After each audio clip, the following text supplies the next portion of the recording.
할렐루야. 더 사랑의 교회 주일 예배 함께 예배 드리시는 우리 모든 분들을 환영하고 우리 주님의 이름으로 축복합니다. 우리가 각자에서 드려지는 그 예배 가운데 하나님께서 오늘 임재하여 주시고 하나님의 은혜가 충만한 그 예배가 되길 소망합니다. 오늘도 이 땅 가운데 우리를 구원하기 위해서 오신 우리 예수 그리스도 그 주님 한 분 바라보시면서 우리 소망 되신 그 주님을 함께 기쁨으로 찬양하며 나아가도록 하겠습니다.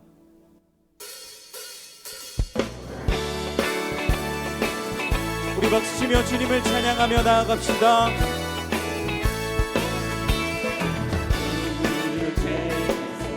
구하시려 주 예수 십자가 지셨으니 기쁘게 부르세 할렐루야. 나 구원어. 우리 다시 한번 우리를 죄에서 구하시려 주 예수 십자가 지셨으니 기쁘게 부르세 할렐루야. 나 구원 얻었네. 찬송하세 찬송하세 주님 나를 구하셨네. 찬송하세 찬송하세 주가 구원하셨네. 우리를 주께서 구했으니 이전에 행하던 악한 일과 주하고 더러운 모든 죄를 온전히 버렸네. 찬송하세 찬송하세 찬송하세 주님 나를 구하셨네. 찬송하세 찬송하세 주가 구원하셨네. 나 지금 죄에서 사함받아 거룩한 백성이 되었으니 이 육신 장막을 벗을 때도 겁날 것 없겠네. 찬송하세 찬송하세 찬송하세 주님 나를 구하셨네. 찬송하세 찬송하세 주가 구원하셨네. 우리가 이 세상 떠날 때에 예수의 손목을 굳게 잡고 영원히 즐거운 천국에서 주와 함께 살겠네.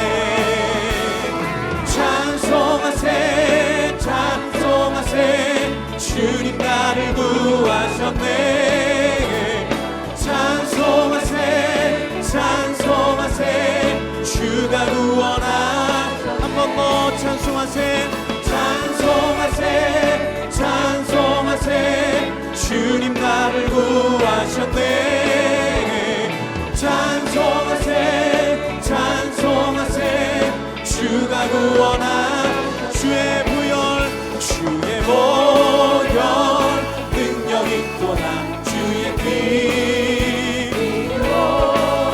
주의 보혈 그 어린 양의 매우 귀중한 피로가 죄에서 자유를 얻게 함은 보혈의 능력. 주의 보혈 시험을 이기고 승리하니 참 놀라운 능력이로다. 주의 보혈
박수 드립니다.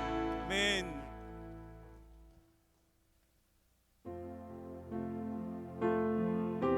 우리가 주님을 따라가며 우리 날마다 주의 말씀 가운데 거하길 소망합니다. 함께 우리 이 찬양으로 고백하며 나아갑시다. 자기를 부인하고 자기를 부인하고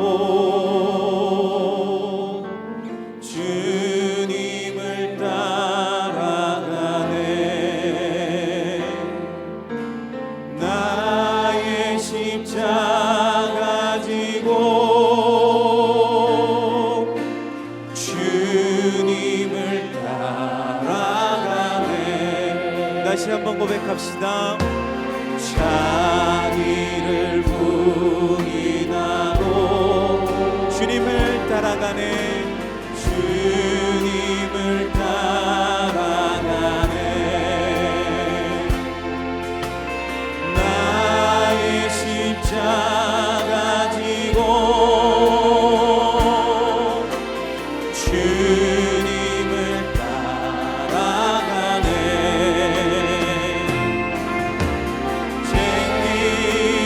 손에 들고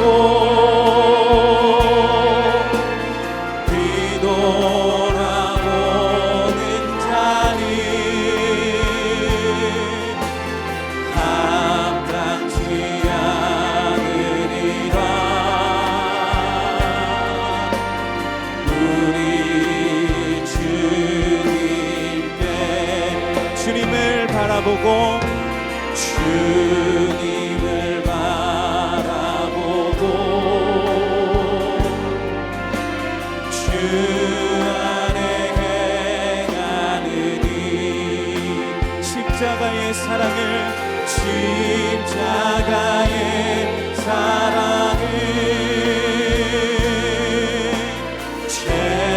체험하게 되리라. 내 쟁기를 손에 들고 손에 들고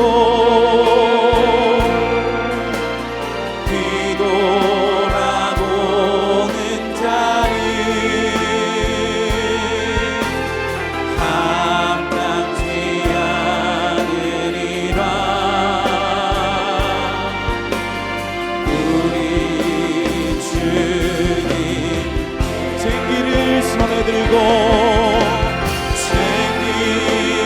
손에 들고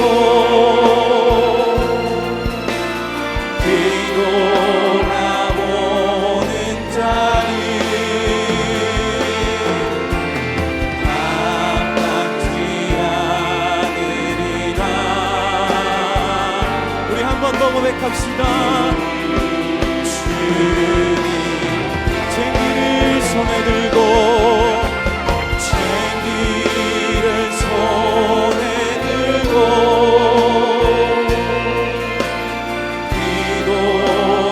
뒤돌아보는 자리 감당치 않으리라. 우리 주님께.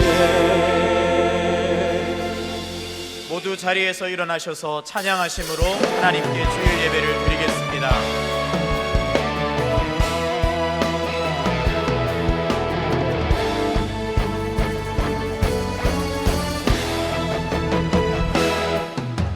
빛나는 왕의 왕 영광의 주님 온 땅 기뻐하라. 온 땅 기뻐하라.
제사장이여 여호와께 즐거운 찬송을 부를지어다.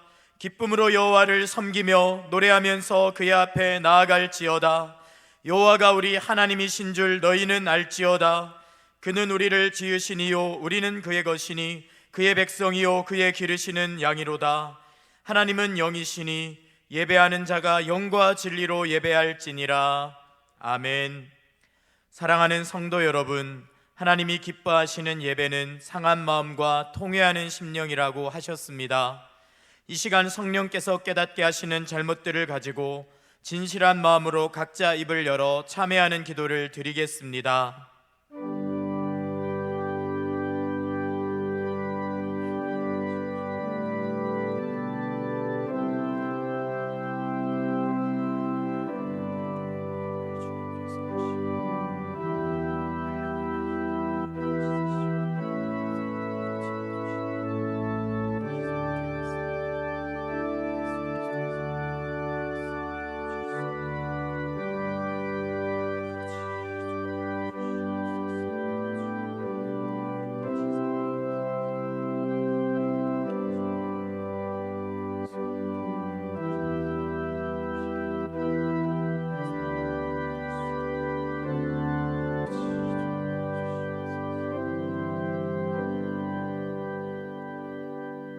만일 우리가 우리 죄를 자백하면 그는 미쁘시고 의로우사 우리 죄를 사하시며 우리를 모든 불의에서 깨끗하게 하실 것이요.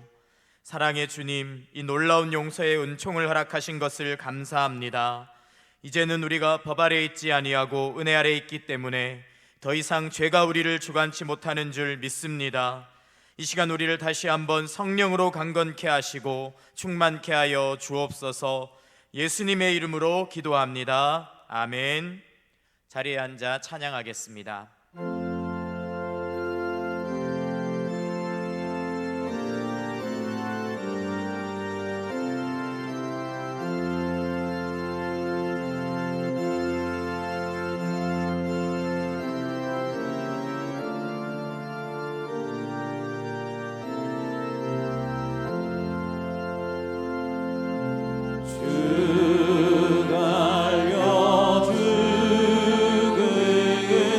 주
좋으신 하나님, 하나님 아버지의 사랑과 은혜로 한 주간을 살 수 있도록 인도하여 주신 것 감사함을 드립니다.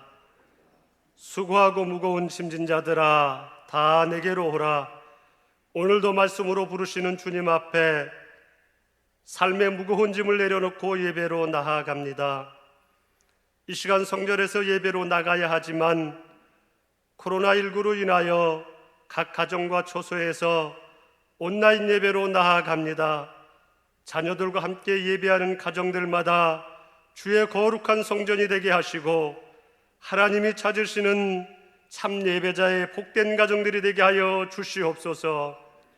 코로나19로 인해 당황스럽고 힘겨웠던 삶의 방식과 예배 방식이 점차 익숙해져 가고 있는 요즘, 온라인 예배로 익숙해져서 우리의 영혼이 주님과 멀어지지 않고 영적으로 나태해지지 않도록 우리의 믿음을 지켜 주시옵소서.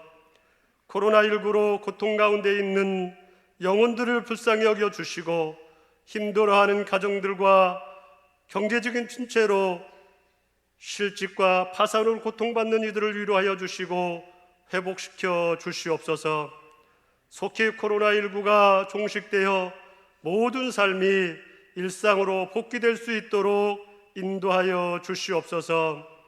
하나님, 혹 성도들이 말씀과 은혜에 뒤떨어질까 봐 온라인 실시간 예배와 훈련을 고심하며 애쓰는 목사님들을 위로하여 주시고 새 힘을 공급하여 주시옵소서.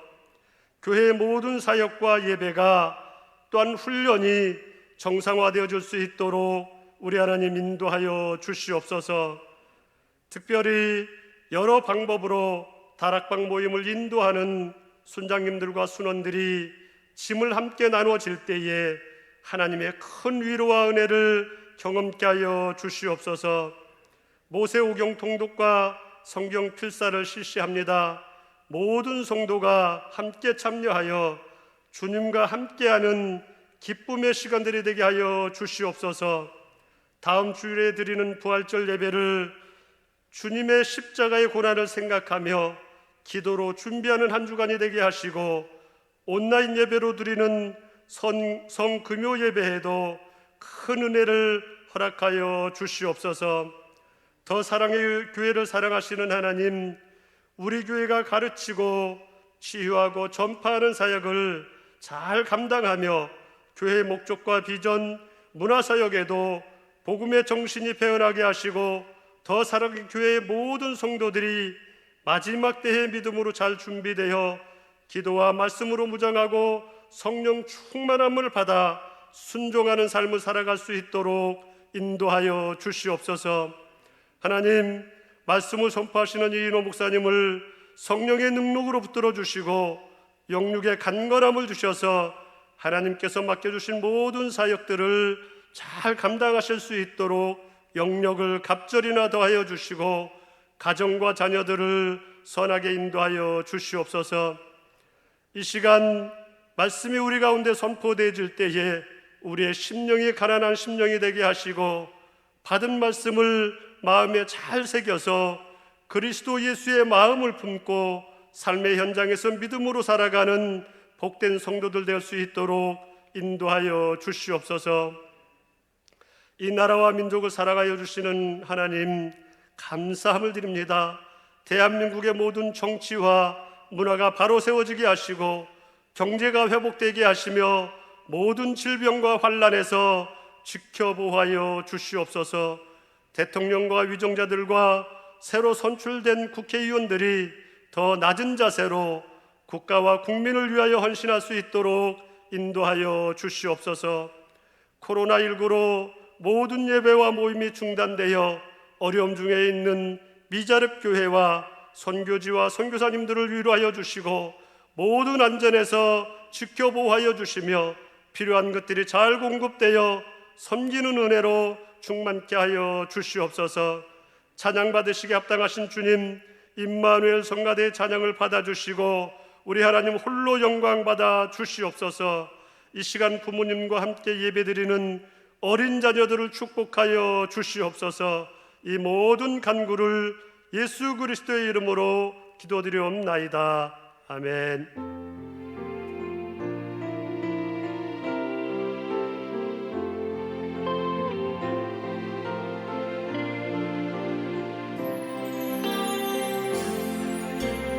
내 영혼이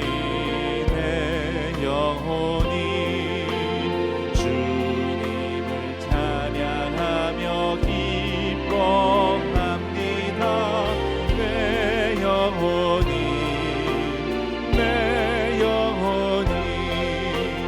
주님을 사랑합니다.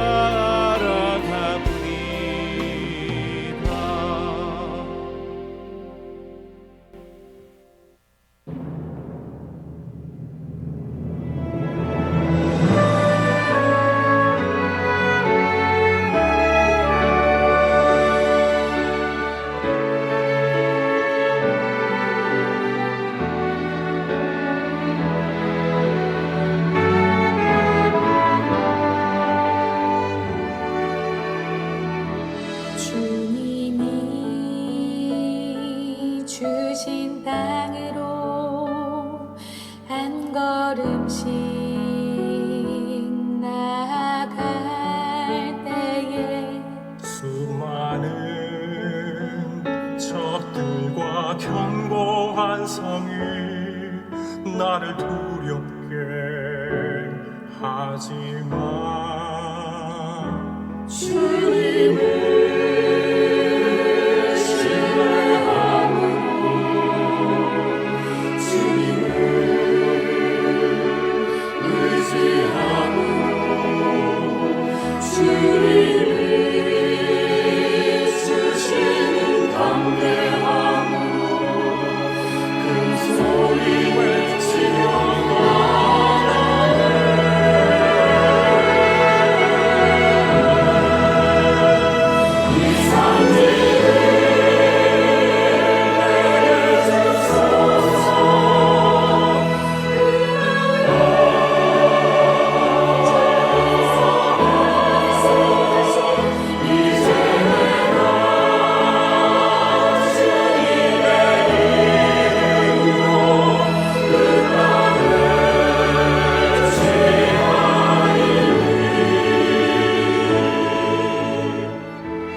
(4월 19일) 더사랑의 교회 예배에 참여하신 모든 분들을 주님의 이름으로 환영합니다.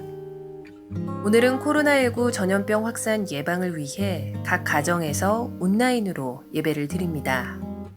오늘부터 금주 토요일까지 예수 그리스도의 고난에 깊이 동참하며 십자가를 묵상하는 고난 주간으로 지킵니다. 금주 금요일 오후 7시 30분에는 성금요 예배를 온라인으로 드립니다. 다음 주일은 부활주일 감사 예배로 드리며 부활절을 맞이하여 사회적 거리두기 지침을 철저하게 따라 부분적으로 현장 예배와 온라인 예배를 병행합니다. 우선 우리 교회 평신도 지도자를 대상으로 소수의 인원이 예배에 참여하며 성도님들은 온라인 실시간 예배로 참여하실 수 있습니다. 부활절 감사 헌금은 온라인 계좌를 이용해 주시기 바라며 입금 자명은 본인의 성함과 생년월일 그리고 부활이라고 표기해 주시기 바랍니다. 아울러 부활주일을 맞이하여 CTC 코리아 부활절 온라인 연합 행사를 진행합니다. 부활, 회복, 섬김이라는 주제로 진행되는 근본 행사에는 고성재, 김정우, 곽수강 목사님이 말씀을 전하며 특별 출연으로 가스펠싱어 송정미, 헤리티지, 테너 김정훈 등 다채로운 공연 행사도 준비되어 있습니다. 부활주일 감사 예배 및 온라인 연합 행사 관련된 자세한 내용은 주보 2면 하단 박스 광고를 참조해 주시기 바랍니다. 주일 현장 예배는 4월 26일 부활주일을 시작으로 5월 3일부터는 사전에 각 예배당 300명까지 신청을 받아 진행할 예정입니다. 아울러 5월 4일부터 새벽 예배는 현장 예배로 진행할 예정입니다. 단 관계 당국의 지침을 철저하게 준수할 것이며 변동사항이 있을 시 홈페이지나 문자로 연락을 드릴 예정입니다. 내일부터 주중 기도실을 운영합니다. 기도실은 2층 더 블레싱홀이며 이용 시간은 오전 9시부터 오후 6시까지입니다. 기도실 이용 수칙은 다음과 같습니다. 사전 신청을 문자로 해주시기 바라며 교회 출입 시 반드시 1층 로비에서 발열 체크 및 방문자 명부를 작성하시고 비치된 손소독제를 사용하여 손을 소독해 주시기 바랍니다. 마스크를 반드시 착용하셔야 입장이 가능하며 기도실 내에서는 옆 사람과 2m 이상 거리를 유지하시기 바랍니다.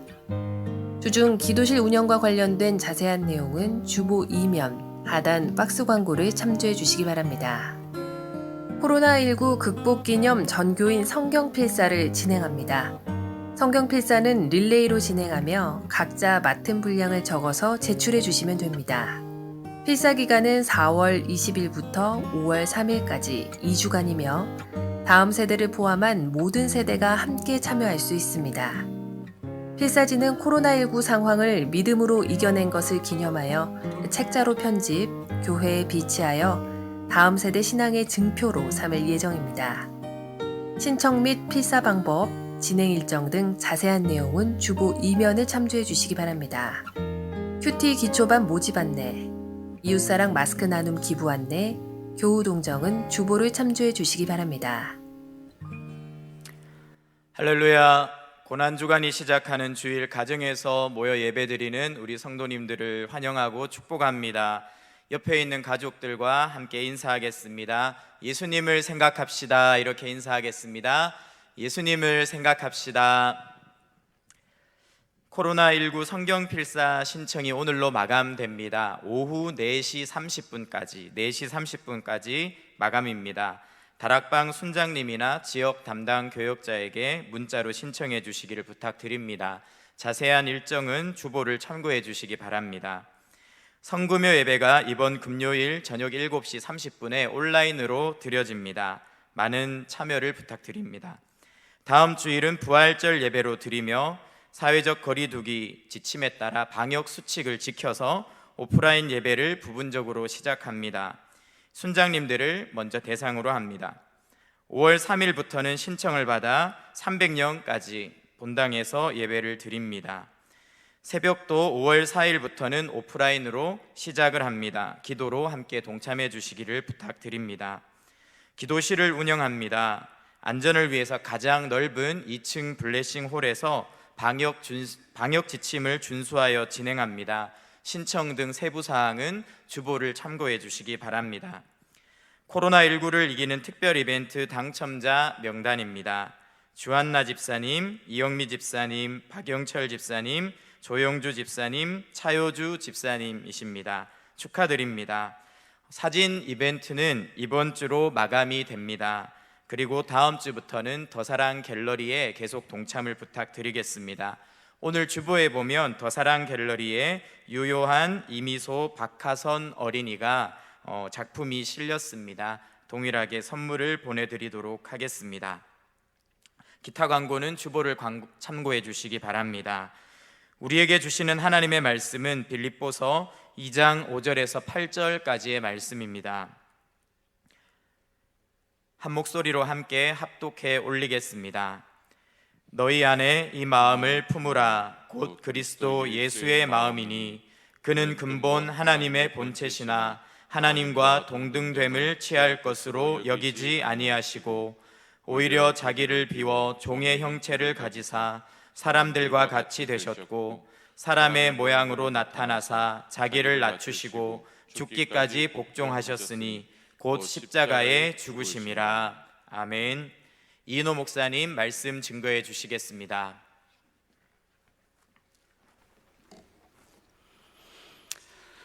예배 함께 하시는 여러분, 오늘도 주님의 이름으로 사랑하고 축복합니다. 사랑합니다. 축복합니다. 우리 자녀들 특별히 사랑하고 축복합니다. 우리 이제 자녀들이 어려운 목사님 말씀을 들을 이제 시간도 얼마 안 남았어요. 오늘도 여러분이 얼마나 하나님 말씀 잘 듣는지 제가 지켜보겠습니다. 오늘 우리 임마누엘 성가대가 이렇게 줌인가요? 그것으로 60여 분이 찬양을 드린 것이 너무 감동적이었어요. 정말 눈물이 나려고 그러더라고요. 그리고 이렇게 얼굴을 보면서 우리가 다 떨어져 있지만 이렇게 함께 예배에 참여하고 있구나. 지금 이 시간에도 우리가 함께 떨어져 있지만 우리가 모두 이렇게 함께 예배에 참여하고 있구나. 이것이 마음속에 또 새롭게 느껴졌어요. 코로나19를 우리가 굉장히 이제 조심하면서 많이 사회가 안정이 돼가고 있어요. 그러다 보니까 이제 사회적 거리두기를 유지하면서도 활동을 조금씩 이제 완화하고 제재를 완화하는 이유가 있겠죠. 그게 뭐냐면 코로나19 때문이 아니라 제재로 인해서 경제적으로 많은 사람들이 죽게 생겼어요. 또 우울증으로 죽게 생겼어요. 그래서 우리가 조심해야 되지만 사회 활동을 통해서 또 주변에 함께 이렇게 또 팔아도 주고 이런 경제 활동에 참여를 해야 삽니다. 교회도 마찬가지예요. 우리가 코로나19를 우리가 특별히 조심하기 위해서 이렇게 온라인으로 예배를 드리지만 육체적으로 코로나19 걸리지 않는 것 참 중요합니다.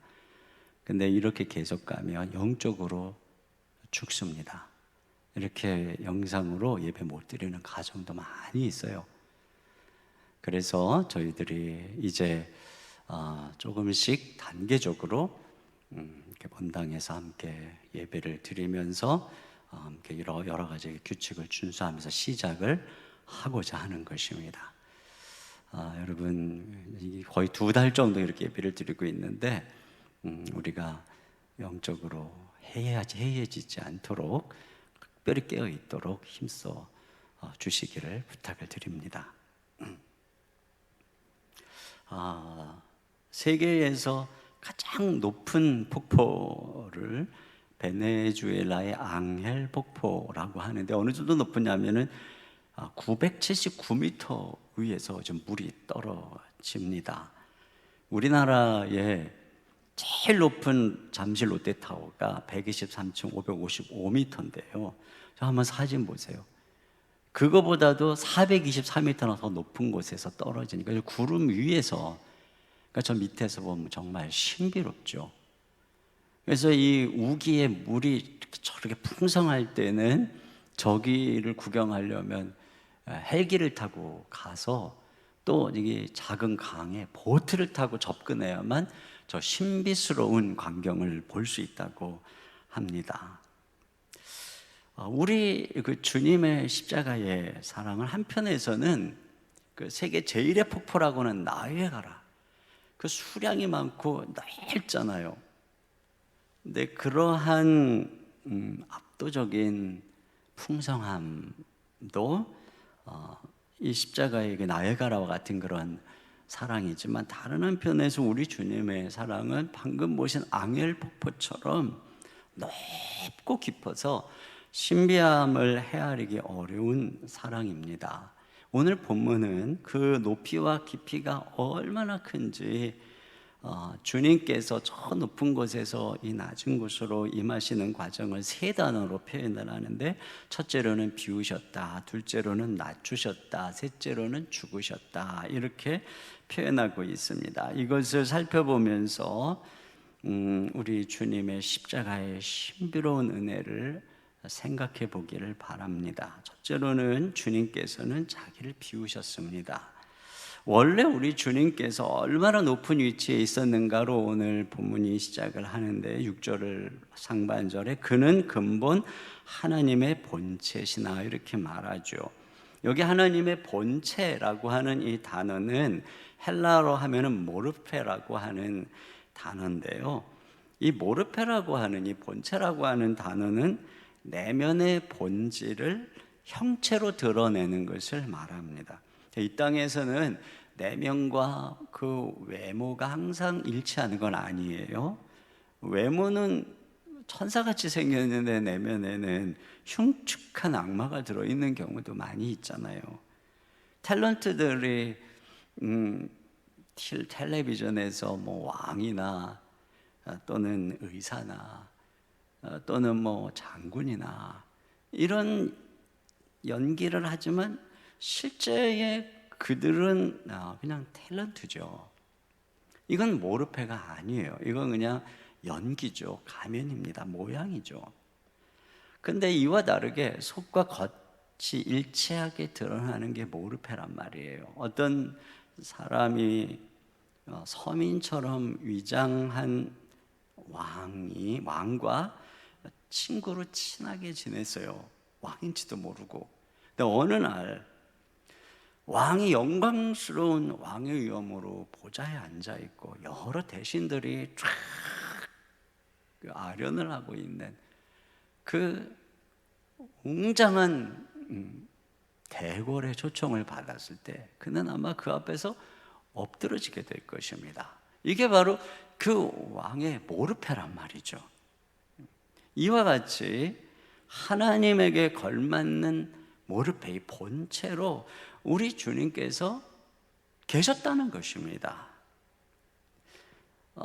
그 영광이 얼마나 놀라운지 성경에 보면, 하나님을 보면 엎드러지고 죽습니다.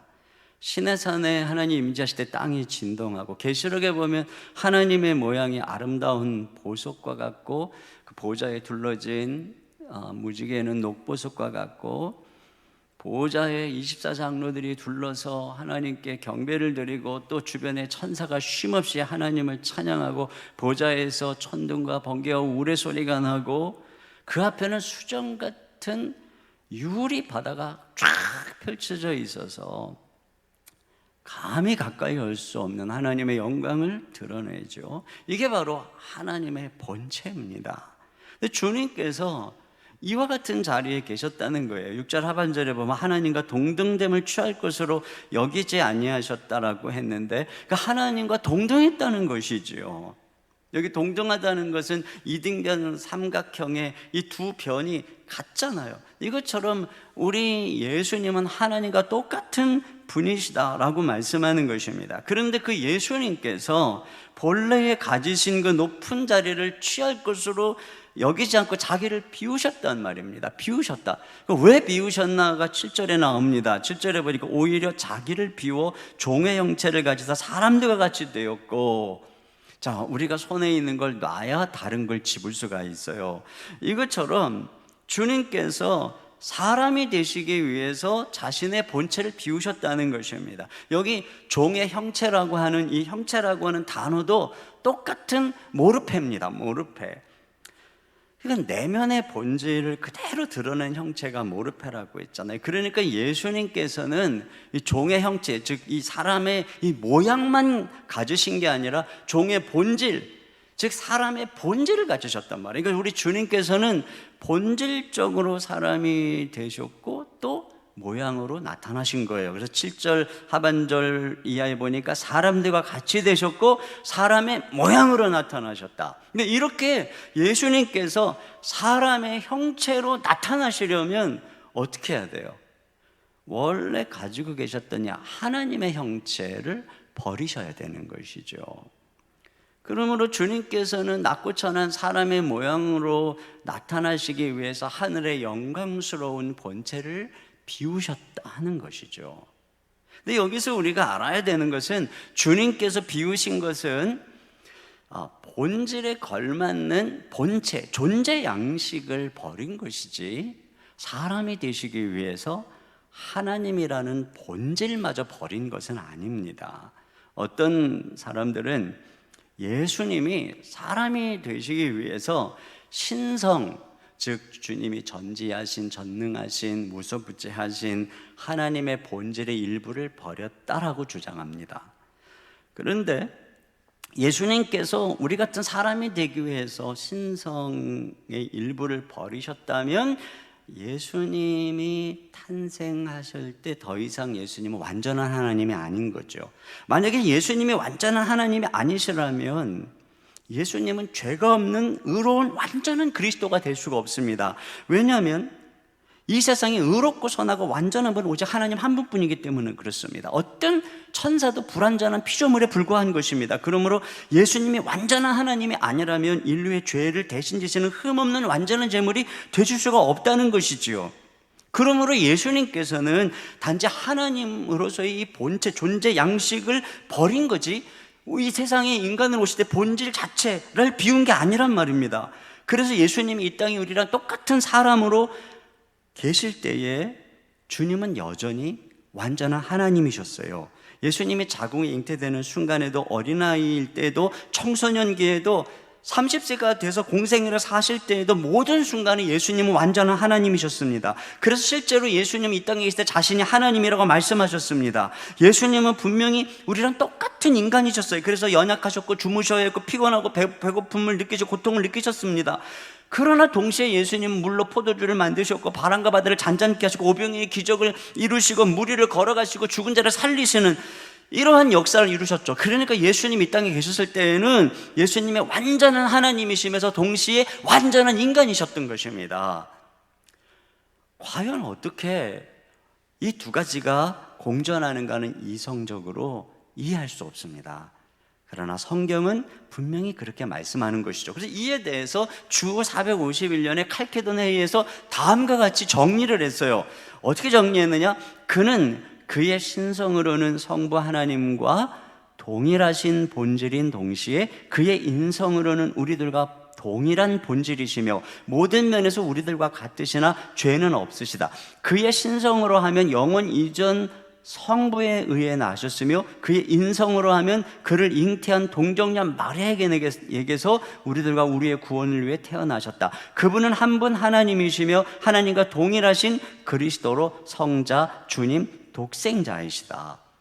그래서 우리 주님이 완전한 하나님이시기 때문에 죄가 없는 흠없는 제물이 되실 수가 있는 것이고 동시에 완전한 사람이시기 때문에 우리를 위해서 자신의 목숨을 제물로 내어주시는 대속의 제물이 되실 수가 있는 것입니다.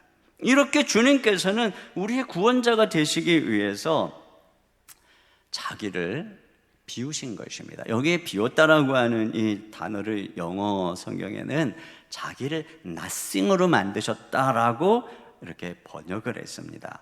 여러분, 주님께서는 everything입니다. everything. 왜냐하면 우리 주님은 창조자시고 만물이 주님으로 말미암고 지금도 그 말씀으로 만물을 유지하고 계신 예수님은 everything입니다. 그런데 그 예수님이 사람이 된다는 것은 nothing이 되는 것이죠. 아무것도 아무것도 아닌 존재가 되는 것입니다. 우리는 예수님의 이 고난 십자가의 죽음만을 고결한 희생이라고 생각하지만 이미 주님이 저 하늘 보좌를 버리고 이 땅에 오실 때 주님은 말할 수 없는 희생을 치르시고 우리랑 똑같은 존재가 되심으로써 우리의 구원자가 되신 것입니다.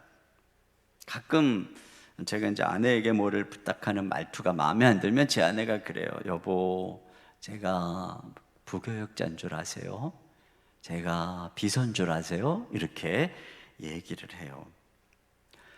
저는 사랑의 교회 담임 목사지만 제가 사랑하는 아내의 남편이 되려면 사랑의 교회 담임 목사로서 가진 것을 nothing으로 만들어야 저는 하나 아내의 사랑하는 남편이 될 수가 있는 거죠.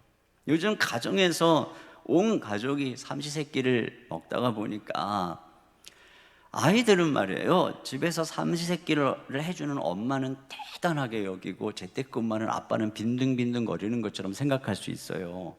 그런데 가만히 생각해 보면 아빠가 하루 종일 일함으로 가정의 모든 필요가 공급이 되고 유지되기 때문에 아빠는 어떤 면에서 그 가정의 에브리띵입니다.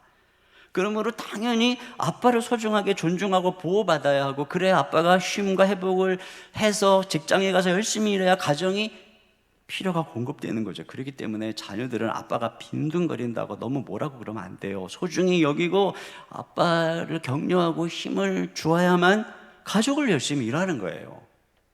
그런데 아빠 입장에서 아빠가 용돈을 주고 생활비를 주니까 그것 때문에 대접을 받으려고 한다면 그렇게 해서 얻어지는 관계는 진정한 사랑의 관계가 될 수 없어요. 똑같은 가족 구성원으로서 서로 사랑하는 관계가 되려면 아빠는 사회적인 지위 그리고 자기가 가족을 위해서 하는 모든 공로까지 다 버리고 자기를 nothing으로 만들고 가정 안으로 들어와야 합니다. 그래서 가족의 모든 필요를 공급하면서 특별 대우를 받으려고 하지 말고 그 어떤 권리도 주장하지 말고 아내에게 모든 것을 맡기고 집안일에 대해서는 아내에게 복종하고 가족 구성원들처럼 용돈을 받아 쓰고 아이들과 청소도 함께하고 설거지도 함께하고 똑같이 할 때, 그럴 때 비로소 가족과 하나가 되고 그때 비로소 아이들이 가족 구성원으로 인정하고 아빠하고 달려들어서 아빠를 품에 안기는 이 사랑의 관계가 만들어지고 거기에 참 행복이 있는 것입니다. 제가 시티2 시티 코리아에서 우리 많은 개척교회 목사님, 젊은 목사님들과 자주 시간을 함께 하는데, 제가 가면 그분들 이렇게 많이 가르칠 것 같지만 사실 요즘 젊은 목사님들이 똑똑해서 제가 가르칠 게 없습니다. 그래서 세미나를 하면은 주로 제가 듣습니다. 사실 별로 이렇게 많이 하는 것 없이 주로 앉아 있다가 며칠 같이 지내고 오거든요. 근데 다 저한테 고맙다고 그럽니다. 제가 그런 얘기를 자주 들으면서 내가 후배들에게 도움을 주는 존재 방식은 말을 적게 하고 듣고 함께함으로써 자꾸 나를 nothing으로 만들어야 되는 것이구나, 이걸 발견하게 됩니다. 다락방에서 우리 중직이나 순장님들 경험을 많이 했잖아요. 그렇기 때문에 하고 싶은 말이 많아요. 그런데 순장님이 말을 많이 해서 에브리싱이 되려고 하지 말고 입을 꼭 다물고 주로 들음으로써 nothing이 될 때 비로소 순원들을 얻게 되는 것이에요. 우리가 다락방을 가든지 교회를 가든지 사회적인 지위가 무엇이든지 자기를 nothing으로 만들 때 비로소 같은 다락방 식구가 되고 같은 교회 공동체의 진정한 일원으로 받아들여지게 되는 것입니다. 두 번째, 주님은 낮추셨습니다. 우리 주님은 자기를 비워서 우리와 같은 사람이 되셨는데, 그런 사람으로서 어떻게 이 세상에서 사셨냐면은 자기를 낮추심으로써 죽기까지 복종하셨어요. 여기 8절 중반절에 보니까 자기를 낮추시고 죽기까지 복종하셨으니, 자, 여기에 낮추시고 복종하셨다, 이 두 동사는 연결되어 있어요. 그러니까 왜 낮추셨느냐? 복종하기 위해 낮추셨다는 것이죠. 낮추셔야 복종할 수 있잖아요. 근데 여기에 주님이 죽기까지 복종하셨다는 것은 우리 예수님이 완전한 순종을 하셨다는 것을 의미하는 것입니다. 여러분, 왜 예수님은 이렇게 복종하셔야 했을까요? 그것은 우리의 불순종 때문입니다. 원래 인간이, 피조물인 인간이 하나님께 드려야 되는 태도는 완전한 순종입니다. 그런데 인간이 하나님을 거역하고 그리고 하나님께 쫓겨났습니다. 그러므로 우리를 구속하시기 위해서 주님은 우리 인류를 대표해서 하나님께 온전한 순종을 드리는 분이 되신 것이지요. 만약에 우리 예수님께서 인간으로서 완전한 순종의 삶을 사시지 않았다면 예수님이 죽으심으로 우리의 죄는 사함을 받지만 우리가 하나님께 의로운 존재로 받아들여질 수가 없습니다. 예수님이 우리를 위해서 완전한 순종을 드리지 않았다면 우리는 기껏해야 죄 짓기 이전에 아담과 하와의 상태, 즉 죄를 다시 지을 수 있는 도덕적 중립의 상태로만 돌아가는 것입니다. 예수님의 대속은 우리를 도덕적 중립의 상태로 돌이키는 게 아니라 예수님의 완전한 순종을 통해서 주님처럼 완전한 의인으로 선언해 주시는 것입니다. 고린도후서 5장 21절을 우리 다 같이 한번 읽어보겠습니다. 시작. 하나님이 죄를 알지도 못하신 이를 우리를 대신하여 죄로 삼으신 것은 우리로 하여금 그 안에서 하나님의 의가 되게 하려 하십니다. 네. 그러니까 우리의 죄가 예수님께 전가돼서 예수님이 죄인이 되고 또 예수님이 순종한 그것이 우리에게 전가돼서 우리는 의인이 되는 거예요. 이게 위대한 교환이라고 하는 것이죠. 그러므로 이런 일이 일어나려면 단지 예수님이 죄 없는 하나님의 아들만 되는 것이 아니라 사람이 돼서 완전하게 모든 율법의 요구를 순종하는 이것을 통해서 가능한 것입니다. 그래서 예수님께서는 어린아이일 때 죽으신 것이 아니라 33년 동안 완전한 순종의 삶을 사시고 죽은 것이죠. 그래서 한 사람의 순종으로 말미암아 많은 사람이 의인이 되었느니라고 로마서 5장 19절에 말씀하고 있는 것입니다. 자, 이것을 위해서 예수님께서는 평생 하나님 아버지께 완전한 순종의 삶을 사셨죠. 이 주님의 순종에는 죽음이 포함되는 것입니다. 주님은 인류의 죄를 지시는 사명을 받고 오셨습니다. 그러므로 죄를 지고 가시는 동안에 받는 거역, 비난, 모욕, 그리고 인간의 짐을 지고 사는 수많은 고통, 그리고 십자가에서 생명을 빼앗기는 고통의 위협 속에서 주님은 끝까지 거역하거나 거부하지 않고 완전한 복종을 드리셔야 했습니다. 그리고 동시에 이러한 순종을 드리실 때 예수님은 철저히 인간으로서 순종하셔야 했습니다. 왜냐하면 예수님은 인간의 대표자로서 우리를 위해서 순종하신 분이기 때문에. 그러므로 주님께서 8절 중반절에 자기를 낮추시고 죽기까지 복종하셨다라고 할 때 주님이 낮추신 것은 바로 하나님의 본질로서 이 신성을 늘 감추신 것입니다. 그걸 사용할 수 있었지만 주님은 하나님이시지만 자기를 낮춘 것입니다. 신성을 감춘 것입니다. 그래서 주님은 겸손한 종, 인간으로서 하나님 앞에 순종하고 사셨던 것이죠. 주님은 돌로 떡을 만드실 수 있었습니다. 성전 꼭대기에서 뛰어내리면 천사가 수종들게 할 수도 있었습니다. 겟세마네에서 주님은 12군단이 더 되는 천사를 마음대로 부를 수 있다고 말씀하셨습니다. 주님께서 고통이 극에 달할 때 주님의 신성으로 얼마든지 그 고통을 느끼지 않게 하실 수 있었습니다. 그러나 주님은 자신을 위해서는 그 신성을 철저히 감추셨습니다. 주님께서 하나님 되심을 드러내는 경우에는 전적으로 자신이 아니라 우리를 위해서 하나님 아버지의 뜻을 드러내시는 순간을 위해서만이었고 나머지 모든 삶은 언제나 주님은 그 인성 아래 자신의 신성을 감추셨습니다. 칼빈은 이렇게 얘기했어요. 그리스도는 신성을 벗으신 것이 아니라 보이지 않게 육신의 연약한 아래에 잠시 감추셨다. 헤르만 바빙크는 성육신 이전에 신의 위엄과 영광 안에 존재하셨던 그분이 이 땅에서는 그것을 종의 형체 속에 감추고 사셨다. 이것이 바로 우리 주님의 낮추심입니다. 이렇게 신성을 감추고 겸손하게 한 사람으로서 복종의 길을 가신 것, 바로 그 복종의 삶을 통해서 모든 사람이 의롭게 된 것이지요.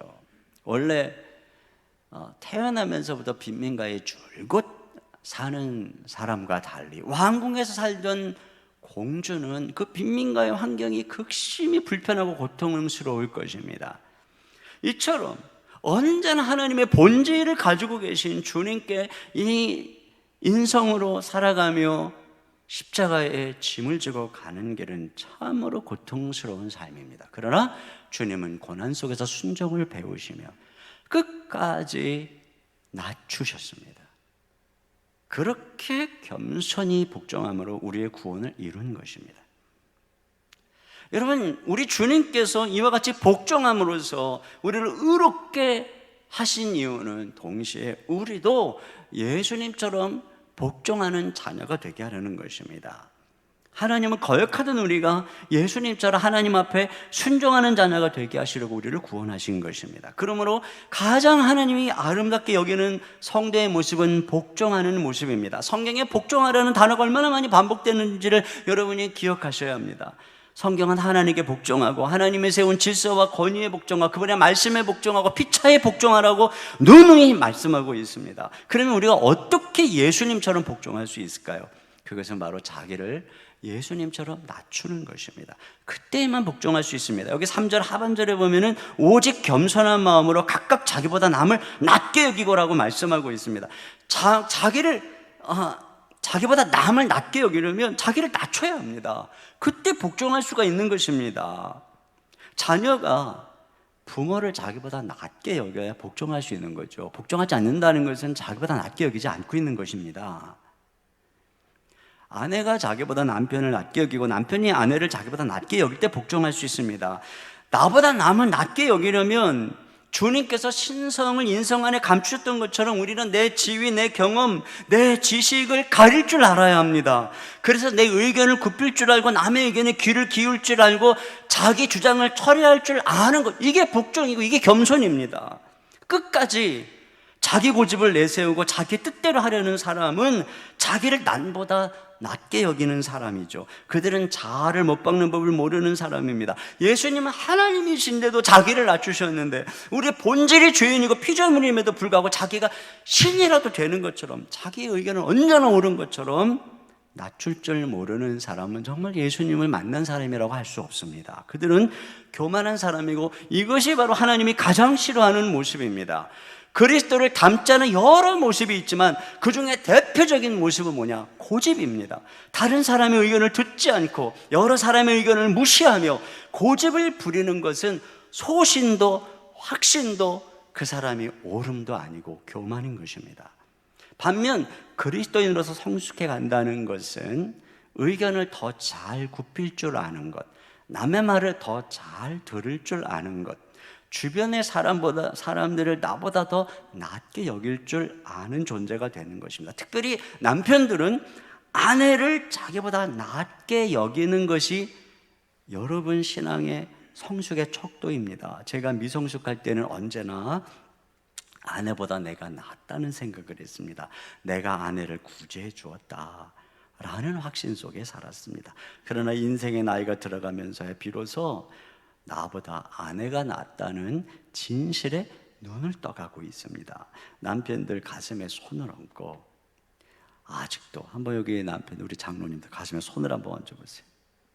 그리고 아직도 내가 아내를 구제해 주었다라고 생각하시는 분이 계시다면 미성숙하신 것입니다. 그런데 진심에서부터 아내가 하나님이 내게 보내준 천사야, 나를 구제해 줬어, 드디어 성숙한 것입니다. 목회하면서도요, 제가 미성숙할 때는 장로님들보다 내가 낫다고 생각해서 내 고집을 많이 부렸던 것 같습니다. 그런데 제가 조금씩 성숙해 가면서 마음속에 나보다 장로님들이 낫다는 생각을 하게 되고, 그러다 보니까 제가 장로님들의 말씀을 경청하게 되고, 그래서 함께 의견을 의논하며 교회를 섬길 때 모든 일들이 잘 되는 것을 경험합니다. 여러분, 우리가 남의 말을 경청할 줄 알고 자기 고집을 부리지 않으며 복종할 줄 알 때 그 지도자가 성숙하구나라고 말할 수 있어요. 얼마 안 있으면 우리 교회가 장로님 선거를 합니다. 성도의 말에 귀를 기울일 줄 아는, 성도들에게 복종할 줄 아는 성숙한 분이 세워지기를 기도해야 됩니다. 언제나 내가 옳다고 생각하는 사람이 지도자가 되면 많은 어려움이 생기는 것입니다. 세 번째, 주님의 낮아지심의 최종적 단계가 나오죠. 그것은 바로 십자가의 죽으심이라. 이 8절 하반절에 곧 십자가의 죽으심이라. 이 십자가는 저주를 상징합니다. 갈라디아서 3장 13절 하반절 다 같이요. 시작. 기록된 바 나무에 달린 자마다 저주 아래에 있는 자라 하였습니다. 네, 로마법으로도 죄수 중에 가장 흉악한 죄수만 십자가에 처형합니다. 우리 주님이 분명 죄가 없는 분이시고 모든 율법의 요구를 다 순종하시고 의로운 분이셨어요. 그런데 그 주님께서 친히 십자가에 저주받는 자리까지 자신을 낮추신 것입니다. 우리 주님께서 여기 낮추신 것을 단계적으로 설명하면 하나님에서 사람으로, 사람에서 종으로, 종에서 죄인으로, 그래서 저주의 자리에 이르는 데까지 자기를 낮춘 것입니다. 왜 주님은 이 저주의 자리까지 내려가셔야 했을까요? 첫째로는 우리 죄를 담당하시기 위해서, 죄를 담당하신 분이기 때문에 그렇습니다. 이사야 53장 6절 하반절에 여호와께서는 우리 모두의 죄악을 그에게 담당시키셨도다. 베드로전서 2장 24절에 보니 친히 나무에 달려 그 몸으로 우리 죄를 담당하셨으니, 우리 주님은 우리 죄를 담당하셨습니다.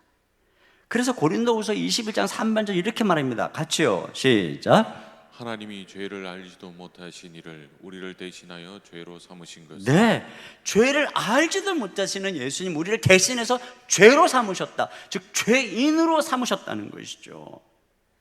여러분, 우리 주님께서 죄인 대신 죄인이 된다는 게 어떤 느낌일까요? 우리가 실제로 우리는 죄인이니까 우리가 죄를 지었을 때 느낌이 어떤가요? 죄책감으로 양심의 당당함을 잃어버리죠. 영혼이 어두워지고 자신감을 잃어버리고 하나님이 내게 등을 돌리는 느낌을 받지요. 더 나아가 죄가 드러난다면 모든 사람들이 나를 비난하는 것처럼 여겨지고 사람들을 실망시켰다는 자괴감, 사람들에게 준 상처, 그리고 내 죄로 인해서 깨어진 행복에 대한 후회감, 그리고 자신에 대한 수치심, 혐오감 등이 밀려오게 될 것입니다. 여러분, 우리 주님께서 이와 같은 죄를 뒤집어 쓰신 것이죠. 그리고 공개적으로 죄인으로 매달린 것입니다. 더군다나 우리 주님은 죄가 없는 분입니다. 한 번도 죄를 짓지 않으신 분입니다. 죄를 미워하는 분입니다. 죄의 생각을 품어보지 않으신 분이십니다. 그런데 그 주님께서 그 우리 대신에 온팡 죄를 뒤집어 쓰시고 모든 사람 앞에 죄인으로 드러났을 때 우리 주님께서 겪으신 수치감, 모욕감, 그리고 그 고통은 상상할 수가 없는 것인데, 주님은 우리를 위해서 그 더러운 모든 죄를 뒤집어 쓰고 정죄와 저주의 골짜기로 내려간 것입니다. 두 번째로, 주님께서는 우리의 죄로 인한 형벌을 담당하기 위해서 그 저주의 자리에 가신 것입니다. 십자가는 저주라 그랬죠. 갈라디아서 3장 13절 상반절에 그리스도께서 우리를 위하여 저주를 받은 바 되사, 이 저주에는 형벌이 따르는 것입니다. 하나님은 공의롭고 거룩하시기 때문에 악을 그냥 두지 못합니다. 악을 그냥 둔다면 그 공의롭지 않은 것입니다. 하나님이 무한히 공의롭기 때문에 죄에 대한 하나님의 진노는 맹렬한 것이며 그 형벌은 한없이 무서운 것입니다. 그것이 고스란히 드러난 것이 바로 십자가입니다. 그런 면에서 십자가는 모욕의 장소입니다.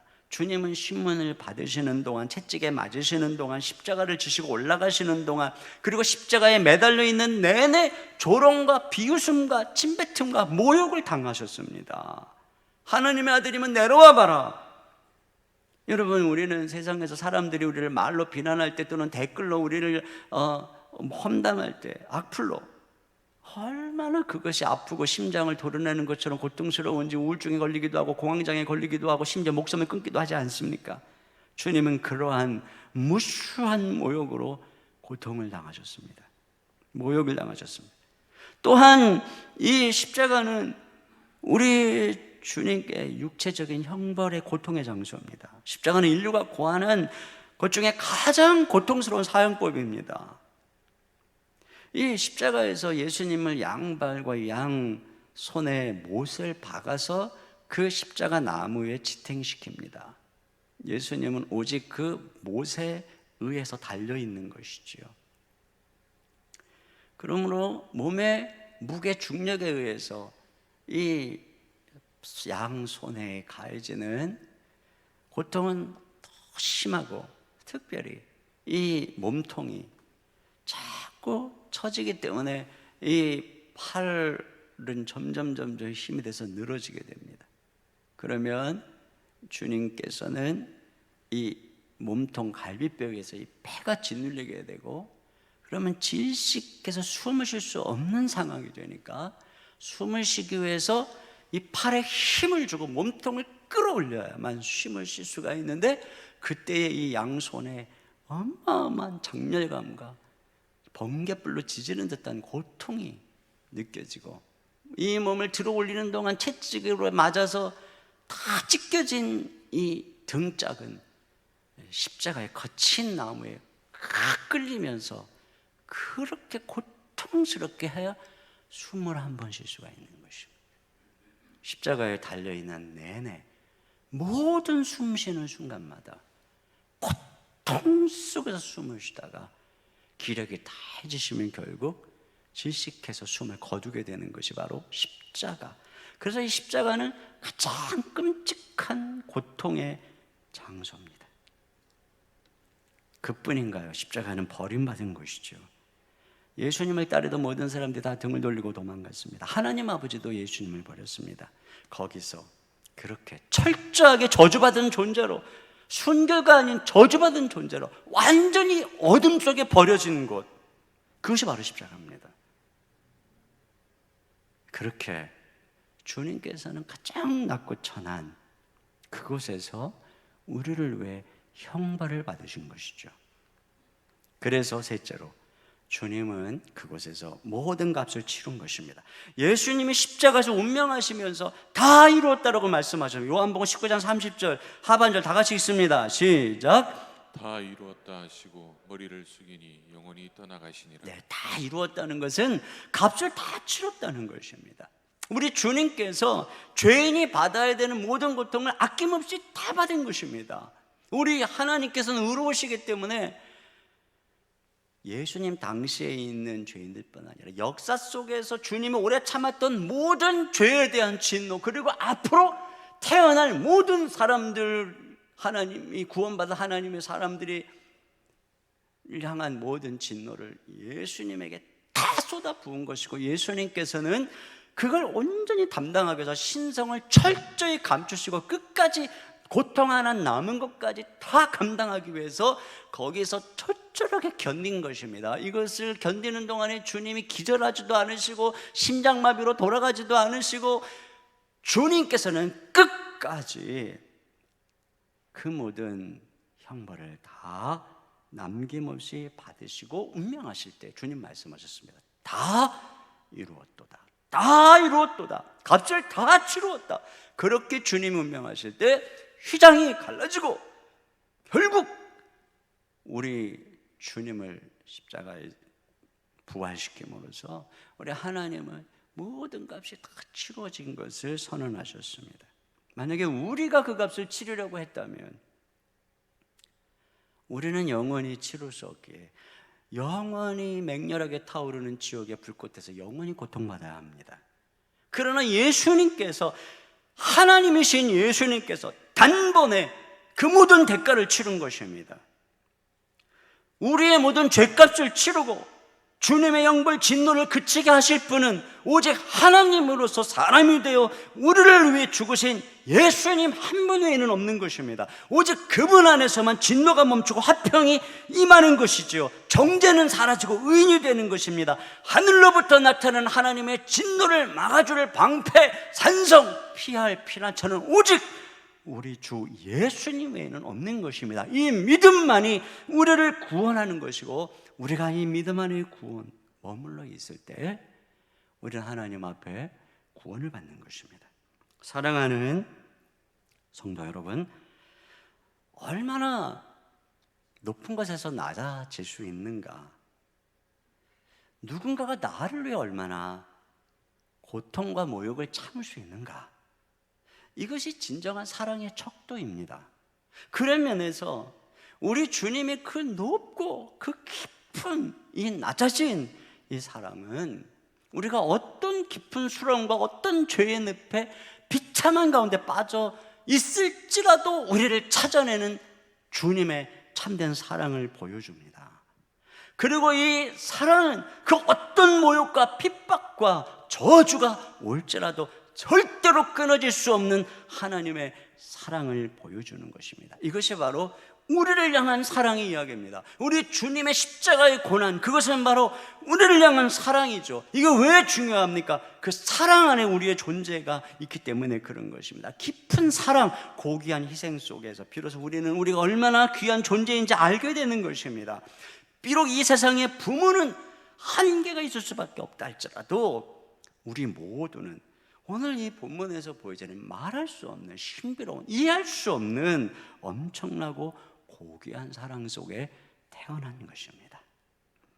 이 어마어마한 신비로운 사랑이, 이해할 수 없는 사랑이, 왜 주님이 날 사랑하는지 알 수 없는 그 사랑이 우리에게 부어졌다는 것, 바로 우리가 그런 존재라고 말씀하는 것이 예수님의 십자가입니다. 고난주간을 맞이하면서 이 한 주간 그 십자가에서 우리를 향한 주님의 사랑을 깊이 묵상하고 그 사랑에 우리의 영혼이 뿌려내리는 그런 한 주간 될 수 있기를 주님의 이름으로 축원합니다.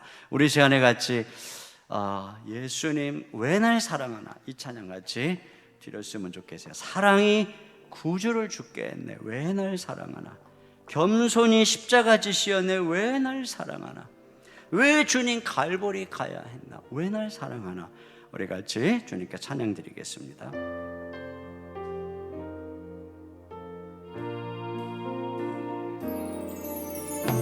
사랑이 구주를 죽게 했네, 왜 날 사랑하나.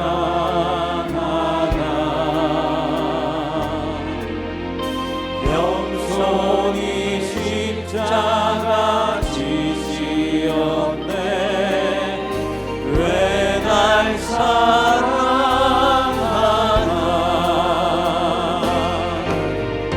왜 날 사랑하나.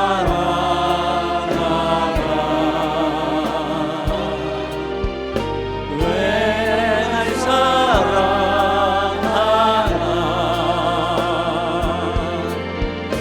왜 주님 갈보리 가야 했나, 왜 날 사랑하나.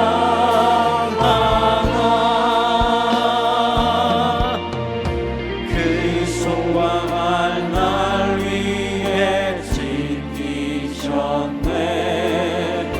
왜 날 사랑하나.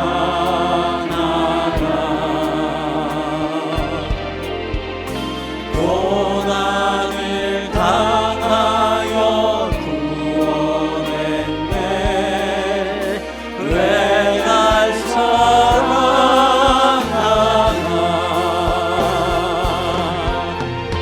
왜 날 사랑하나.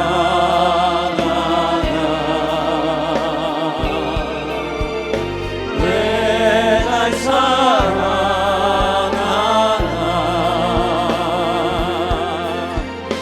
왜 주님 갈보리 가야 했나, 왜 날 사랑하나. 내 대신 고통을 당하셨네, 내 대신 고통을 당하셨네, 왜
시간 함께 눈을 감고 기도하겠습니다. 우리 화면에 있는 기도 제목을 같이 보면서 기도하죠. 하나님의 본체로서 모든 영광을 가지신 주님이 우리를 대속하시기 위해서 십자가에 죽기까지 낮아지신 높고도 깊은 이 신비스러운 십자가의 사랑을 깊이 묵상하는 고난주간이 되게 해달라고 기도합시다. 두 번째로 십자가에서 죽기까지 복종하신 주님처럼 우리도 하나님과 그 세우신 권위에 복종하는 삶을 살아가게 하소서. 주님과 같이 우리도 자신을 비우게 하소서. 주님처럼 철저하게 낮아지고 복종하는 삶을 살게 하소서. 겸손한 마음으로 나보다 남을 낮게 여기는 성숙한 그리스도인으로 변화되게 하소서. 우리 같이 한 목소리로 기도하겠습니다. 하나님 아버지, 참으로 감사합니다. 하나님 아버지, 주님께서 십자가에서 우리를 위해 죽으신 그 사랑을 우리의 머리로는 이해할 수 없는 너무나도 신비스럽고 너무나도 간결하고 너무나 높고 깊은 사랑입니다. 하나님 아버지, 그 사랑 안에서 우리가 태어났고 그 무한한 사랑이 오늘도 우리에게 쏟아 부어지고 있음을 고백합니다. 이 고난주간을 통해서 십자가 앞에 나가며 하나님의 그 큰 사랑이 우리 가운데 부어지기를 원합니다. 하나님의 그 큰 사랑으로 우리를 새롭게 해주시기를 원합니다. 우리의 침체하고 우리 이 세상에서 찌든 우리의 영혼이 이 십자가의 크신 사랑으로 다시금 살아나는 역사가 있게 하여 주시옵소서. 우리 주님 철저하게 우리를 구원하기 위해 참으로 낮아졌던 것처럼 우리 자신도 우리를 무로 만들고 나시으로 만들며 하나님에게 살아갈 수 있도록 인도하여 주시옵소서. 겸손하게 우리 자신을 하나님의 나보다 남을 낮게 여기며 낮추며 하나님 복종하는 삶을 살아가는 것이 되게 하시고, 아버지 하나님 감사하오니 참으로 이 예수님을 닮은 성숙한 모습으로 변화되어져서 우리를 통해 그럴 때의 향기가 증거되어 줄 수 있도록 인도하여 주시옵소서. 하나님 아버지 감사합니다. 우리가 아버지 하나님으로부터 예수님 안에서 받는 사랑은 도저히 우리가 이해할 수 없는 너무나도 신비스럽고 놀라운 그 사랑을 받고 있습니다. 그 사랑은 끝까지 어떤 환경에 있든 우리를 찾아내시기 위해 찾아오시는 사랑이고 그 무엇도 끊을 수 없는 사랑인 줄로 믿습니다. 주님이 사랑 안에서 다시 일어나기를 원합니다. 주님이 세상은 힘들고 세상은 우리를 버리는 것 같고 그렇다 할지라도 아버지 하나님의 이 놀라운 사랑 안에 우리가 서 있으며 탄생했으며 이 사랑이 지금도 부어주고 있음을 십자가 안에서 날마다 바라보며 우리 모든 성도님도 회복될 수 있도록 도와주시옵소서. 그리고 우리를 위해 이 길을 가신 주님을 따라가기 원합니다. 우리 안에 주님이 계시기에 우리도 주님처럼 우리 모든 곳에서 부지런히 우리를 아무것도 아닌 존재로 만들며 그들과 하나 되어 그리스도의 아름다운 향기를 증거하기를 간절히 소원합니다. 주님, 우리도 예수님처럼 철저하게 나보다 남을 낮게 여기며 내 자신을 낮추며 그렇게 복종하면서 예수님의 아름다운 모습을 드러내는 성숙한 그리스도인으로 살아가기를 원합니다. 주께서 이 고난주간에 우리를 그 십자가 앞으로 가까이 인도하여 주시옵소서. 이 시간 주님께 귀한 예물을 올려드립니다. 주님, 우리가 주님께 드리는 이 예물이 주님이 어둠의 땅에 저 낮은 곳까지 오신 그 주님의 그 큰 사랑을 증거하는 아름다운 주님의 향기가 될 수 있도록 주님이 제물이 하나님이 안수하시고 축복하여 주시옵소서.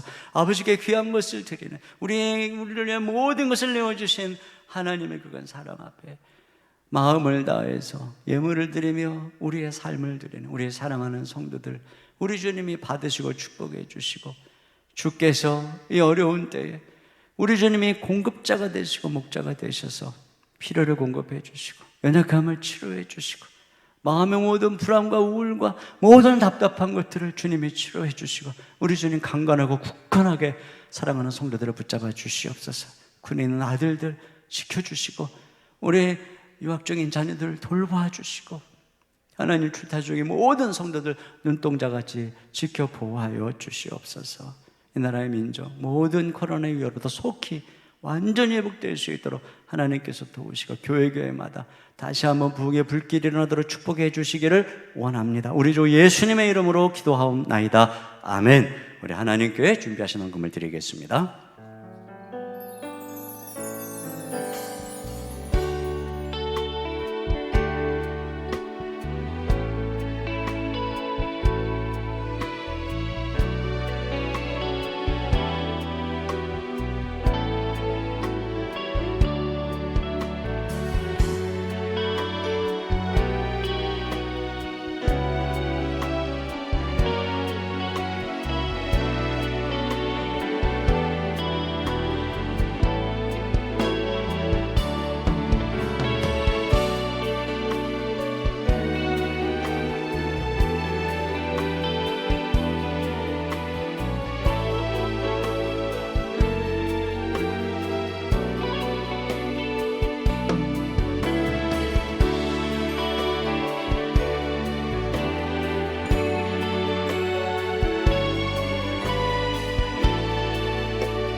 자리에서 일어나셔서 우리를 십자가의 사랑으로 구원하신 하나님께 찬양 드리겠습니다.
지금은 우리 주 예수 그리스도의 은혜와 우리 아버지 하나님의 무한하신 사랑하심과 성령님의 감화 감동 위로 교통하시는 역사가 그 높고 높은 보좌에서 낮고 천한 십자가에 우리 왜 저주받는 자리까지 우리가 이해할 수 없는 높고 깊은 그 큰 심부러운 사랑으로 우리를 사랑해 주시는 그 십자가의 사랑, 이 고난주간 그 사랑 안에 한 걸음 한 걸음 나아가며 이를 위해 십자가를 지시고 자기를 비워 겸손하게 복종하며 죽으시기까지 자기를 내어주신 주님을 따라가기를 다짐하는 모든 성도들 머리 위에, 자녀들 위에, 가정 위에, 생업 위에, 주의 몸 된 교회 위에, 이 나라 이 민족 위에 이제로부터 영원토록 함께해 주시기를 간절히 축원하옵나이다. 아멘.